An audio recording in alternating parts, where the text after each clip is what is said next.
श्रीमद्वाल्मीकि रामायण किष्किंधा कांड अध्याय 23 तारा का विलाप। उस समय वानर राज का मुख सूंघती हुई लोकविख्यात तारा ने रोकर अपने मृत पति से इस प्रकार कहा। वीर दुख की बात है कि आपने मेरी बात नहीं मानी और अब आप प्रस्तर से पूर्ण अत्यंत दुखदायक और ऊंचे नीचे भूतल पर शयन कर रहे हैं। वानर राज, निश्चय ही यह पृथ्वी आपको मुझसे भी बढ़कर प्रिय है, तभी तो आप इसका आलिंगन करके सो रहे हैं और मुझसे बात तक नहीं करते।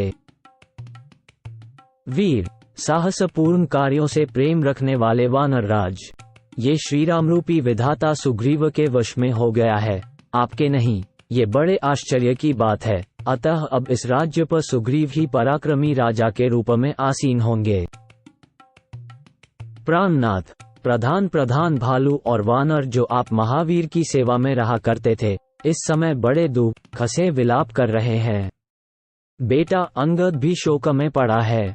उन वानरों का दुखमय विलाप, अंगद का शोकोद्गार तथा मेरी यह अनुनय विनय भरी वाणी सुनकर भी आप जागते क्यों नहीं हैं? यही वह वीर शैया है जिस पर पूर्व काल में आपने ही बहुत से शत्रुओं को मारकर सुलाया था, किंतु आज स्वयं ही युद्ध में मारे जाकर आप इस पर शयन कर रहे हैं। विशुद्ध बलशाली कुल में उत्पन्न युद्ध प्रेमी तथा दूसरों को मान देने वाले मेरे प्रियतम, तुम मुझ अनाथा को अकेली छोड़कर कहाँ चले गए? निश्चय ही बुद्धिमान पुरुष को चाहिए कि वह अपनी कन्या किसी शूरवीर के हाथ में न दे। देखो, मैं शूरवीर की पत्नी होने के कारण तत्काल विधवा बना दी गई और इस प्रकार सर्वथा मारी गई। राजरानी होने का जो मेरा अभिमान था वो भंग हो गया।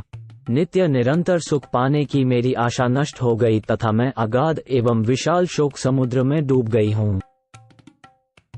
निश्चय ही यह मेरा कठोर हृदय लोहे का बना हुआ है, तभी तो अपने स्वामी को मारा गया देखकर इसके सैकड़ों टुकड़े नहीं हो जाते।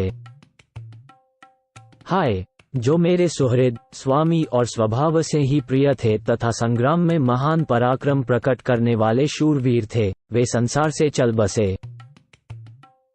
पतिहीन नारी भले ही पुत्रवती एवं धन धान्य से समृद्ध भी हो, किंतु लोग उसे विधवा ही कहते हैं।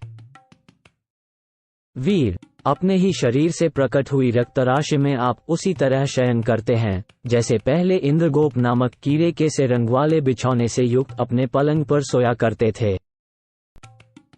वानर श्रेष्ठ, आपका सारा शरीर धूल और रक्त से लथपथ हो रहा है, इसलिए मैं अपनी दोनों भुजाओं से आपका आलिंगन नहीं कर पाती।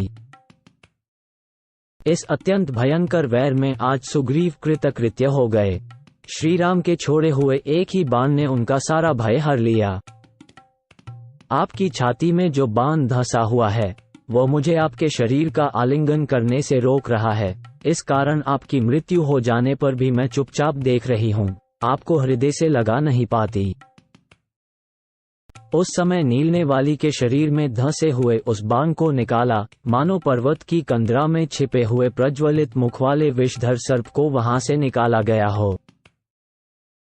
वाली के शरीर से निकाले जाते हुए उस बाण की कांति अस्ताचल के शिखर पर अवरुद्ध किरणों वाले सूर्य की प्रभा के समान जान पड़ती थी। बाण के निकाल लिए जाने पर वाली के शरीर के सभी घावों से खून की धाराएं गिरने लगी, मानो किसी पर्वत से लाल गेरू मिश्रित जल की धाराएं बह रही हों। वाली का शरीर रणभूमि